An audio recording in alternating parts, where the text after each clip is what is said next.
He wasn't supposed to touch her. One brush of skin could rewrite DNA. But when she shivered under his hand, the nebula itself seemed to breathe. The derelict medical ship floated silent, ribs of metal glowing faintly blue in the dark. Every sound, the hum of recycled air, the crackle of static in his comm, felt too loud against the stillness of her body. She lay on the diagnostic table, weightless in low gravity, strands of pale light drifting from her skin like vapor. He'd never seen anything alive look so close to light itself. The ship's logs had called her specimen unknown. To him she looked heartbreakingly fragile, but the readings said otherwise: temperature impossible, pulse erratic, cellular structures dancing in patterns that changed every few seconds. He told himself he was only checking for a heartbeat. Only confirming she was alive. But when his fingertips brushed her shoulder, the air itself seemed to tense. Her glow pulsed once, as if startled, and then matched the rhythm of his own pulse. He froze.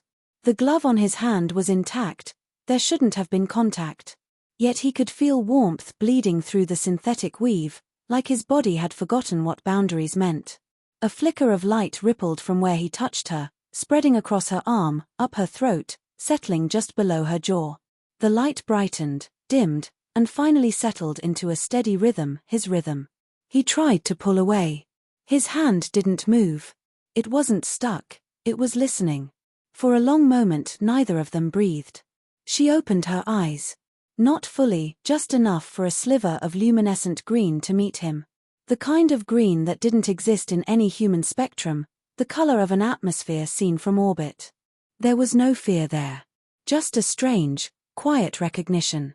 He swallowed hard, his throat dry. "Can you hear me?" he whispered, though the ship was empty but for them. Her lips parted slightly. No sound came out, only a faint vibration that trembled through his palm. It wasn't language, but it carried meaning, confusion, exhaustion, and something else that pressed against his chest like static. He forced his hand free, stumbled back a step. The glow faded where he'd touched her, but not completely. A tiny pulse remained, echoing faintly inside his wrist, as if his body had learned her heartbeat. He stared at it, unnerved. This can't be real. He was a mechanic, not a biologist. His job was to patch hulls, not resuscitate living starlight. The ship creaked, shifting in orbit. Outside, the nebula rolled in slow motion, a sea of color suspended in vacuum, reds and golds swirling like liquid fire. It looked peaceful. He felt anything but. Her voice came softly, not through the air but directly inside his skull. "You shouldn't have touched me." He spun toward her, heart hammering. "You can speak. Not like you. Not safely." Her words weren't words, more like impressions, half-formed thoughts that arrived fully understood. He sensed fatigue behind them, and a tremor of fear. "What happens now?" he asked. Her gaze drifted to his wrist, still pulsing faintly. "You carry part of me." He felt suddenly cold. "Is that dangerous?" She didn't answer right away. "It depends on what you do with it." He wanted to laugh, to dismiss it as some glitch of adrenaline, but the pulse in his wrist refused to vanish.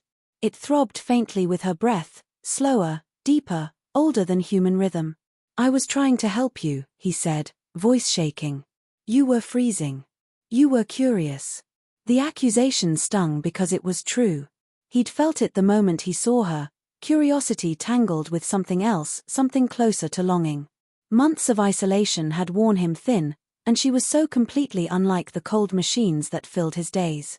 He stepped closer, stopping before the table. The glow around her dimmed, almost shy, as if retreating from his gaze. "What are you?" he whispered. She hesitated. "We were explorers. Like you were. Now we hide." Her voice trembled, and an image flashed behind his eyes, a fleet burning in silence, ships crumbling into white dust. He gasped, stumbling backward. The vision faded instantly, leaving only her faint outline glowing against the dark. "Did you just show me that? You saw because you touched." The realization sank in like ice. Her kind didn't just communicate through sound or sight, they used connection itself. Touch wasn't intimacy, it was fusion. He pressed his palm against the table to steady himself. "If I touched you again, you would see more." He wanted to say no, to leave her sealed behind containment glass until rescue arrived. But the echo in his wrist beat louder, almost pleading. Her eyes closed, faint trails of light tracing her face like moonlit veins. She looked peaceful again, impossibly fragile. He knew he should seal the chamber and report the contamination. Instead, he stood there, listening to the 2 heartbeats sinking somewhere between his body and hers. He thought of the emptiness outside, the unending silence of deep space, and of how her presence filled it, made it bearable for the first time in months. He wanted to stop. He didn't. The ship shuddered as something massive passed outside, a distant engine signature, too familiar to be friendly. The comm crackled to life, a burst of static resolving into words, unregistered lifeform detected. Boarding sequence initiated. He looked back at her. Her glow pulsed faster, nervous, aware. They found me, she whispered in his mind. They will take you too. Who? Her eyes opened again, bright as novas. My kind. The heartbeat in his wrist spiked. Outside, metal groaned. The airlock lights turned red. He reached for her again without thinking. She didn't flinch this time. Light flared between them, soft, golden, almost human. Her hand rose to meet his, trembling. Too late now, she said. The glow engulfed them both, flooding the room with living color. For one impossible moment, he felt the vast weight of her existence, the loneliness of stars, the ache of centuries, and then only warmth, like the universe exhaling. When the light dimmed, the air smelled faintly of ozone. His wrist still throbbed with 2 heartbeats, perfectly in time. He drifted between waking and dreaming, unsure when one became the other. The hum of the ship had changed pitch, quieter, as if muffled by distance. When he opened his eyes, she was standing, barely steady, beside the diagnostics table. The glow around her had dimmed to a soft pulse, like bioluminescent breath. He should have been afraid, but something in her expression, tired, curious, made fear feel out of place. You shouldn't be up, he said, voice still rough. You shouldn't be alive, came her reply, not cruel, just factual. He almost smiled. We keep breaking rules, don't we? Her gaze flicked to his wrist, to the faint light pulsing beneath the skin. It's spreading. He glanced down. The glow had crept up toward his elbow in delicate threads, like veins of gold beneath flesh. It didn't hurt. It felt aware. What does it mean? She hesitated. The merge begins with empathy. Then memory. Then identity. He tried to absorb that. So I'm becoming you? Not yet. He laughed once, without humor. That's comforting. She tilted her head, as if puzzling out human irony. Then she stepped closer. He caught a hint of ozone and something floral, scent generated not by chemistry, but by memory. His memory. The smell of earth rain. You're reading my thoughts again, he said quietly. Only what you let surface. He wasn't sure what scared him more, the idea that she could see him so clearly, or that part of him didn't mind. For a while neither spoke. The ship groaned gently, thermal metal shifting under cold. Outside the viewport, the nebula glowed like a living organism. Your people, he said finally, they're coming for you. Her light dimmed. They think I'm dangerous. The merge is forbidden. Because of what it does. Because of what it makes. He frowned. Which is? She looked at him for a long time before answering. Something neither of us were before. He wanted to ask more, but a low alarm tone interrupted, a sensor warning. He moved to the console, tapping through readouts. An incoming signal pulsed on the long-range radar. No ID, just an echo. They're close, he said. Her eyes narrowed. Then we have little time. He turned back to her. For what? Her voice slipped inside his head like a whisper of static. To understand what we've done. She reached for him. He hesitated only a heartbeat before taking her hand. The moment their skin met, the world shifted. He saw flashes, not visions exactly, but feelings shaped into images. Her childhood beneath 3 suns. The taste of mineral rain. The hum of coral-like trees that stored memory instead of fruit. Then, more disorienting, pieces of his own life reflected back at him, his mother's voice, the sound of a wrench dropped in 0G, A tune he hadn't whistled in years filtered through her perception, soft, almost reverent. It wasn't invasive. It was intimate in a way that bypassed words. When it stopped, he found himself shaking. How? This is how we speak when we trust. He met her eyes. And if I don't? Then the merge ends. He wanted to say that's exactly what he wanted, but the pulse in his wrist betrayed him. It beat in rhythm with hers, steady, patient. He pulled his hand back slowly. You make it sound like we don't have a choice. Maybe neither of us does. A silence stretched between them, fragile as glass. He busied himself with the console again, checking power reserves, anything to avoid her gaze. But even without looking, he could feel her presence, a soft awareness brushing the edge of his thoughts. Every time he tried to lock it out, it found a way in. Hours, or minutes, passed. The ship's interior lights dimmed automatically, shifting to night cycle. Shadows deepened around them.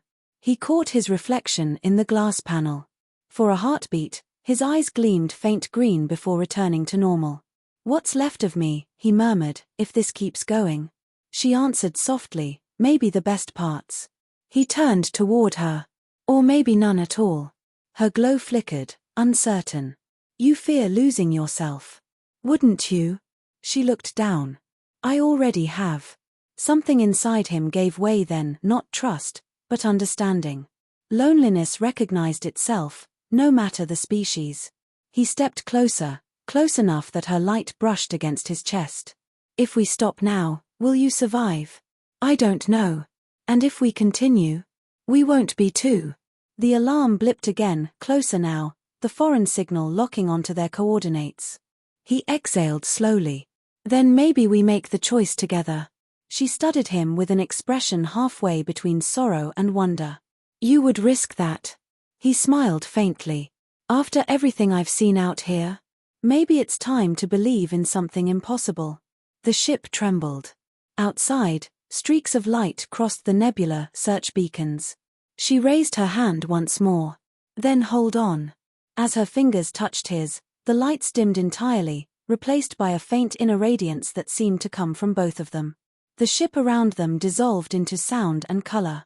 He felt weightless again, but this time the silence wasn't empty, it was full of heartbeat, memory, warmth. And somewhere inside that warmth, a question echoed that didn't feel like hers or his. What if becoming one is how we finally understand what it means to be alive? He didn't have an answer. Only the pulse of two lives learning how to share a single rhythm. Outside, the nebula shimmered brighter, as though it too were listening. The nebula had turned red. Through the viewport, streaks of light cut the darkness, search beacons moving in perfect formation. The air inside the ship felt thicker, as though it too were waiting for something to happen. They're almost here, he said. She didn't look afraid, only resolved. They will not understand. Your people, my kind, protect the code of separation. To merge with a human is to break the first rule of origin. He tried to find words, failed. You mean you'll be punished for this? We both will. He paced, mind racing. There has to be a way out, somewhere they can't track us. Her gaze drifted to the star chart flickering on the console. There is one place. But it is not safe for minds that doubt. He frowned. Where? An echo field. A temple left behind by the first travelers. Its gravity folds thought and matter. It may shield us or dissolve us. He exhaled. That's not much of a choice. Her light pulsed softly. Choice has been an illusion since you touched me. He wanted to argue, but something in her tone, gentle, certain, made him stop. Outside, one of the beacons flared brighter. He didn't think, he moved.